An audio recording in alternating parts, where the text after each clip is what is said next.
पाठ 16 भोर और बरखा का शब्द अर्थ। शब्द ललना का बेटा, रजनी का रात, ठाढ़े खड़ा होना, शरण आया हुआ, तारे उद्धार करना, भनक मीन्स आवाज़, उमंग्यो मीन्स खुशी, दामिन बिजली, दमकय प्रकाश या चमक, मेहा बादल, आवन आने की। पाठ 16 भोर और बरखा का प्रश्न और उत्तर।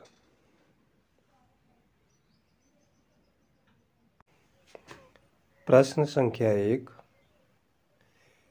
बंसी वाले ललना मोरे प्यारे लाल जी कहते हुए यशोदा किसे जगाने का प्रयास करती हैं और कौन कौन सी बातें करती हैं।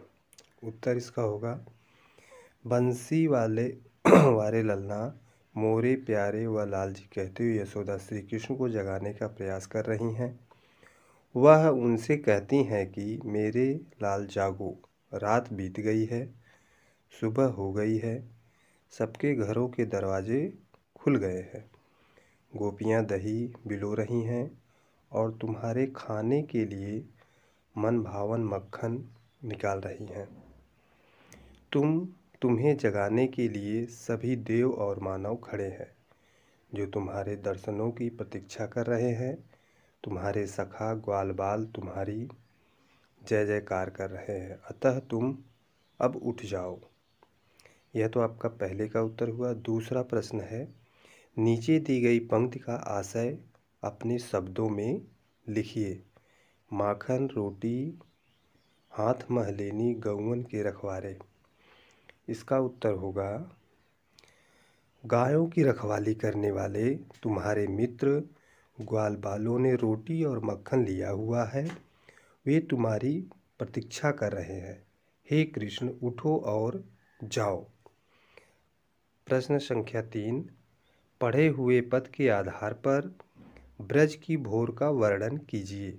इसका उत्तर होगा ब्रज में भोर होते ही ग्वालनें घर घर में दही बिलोने लगती हैं।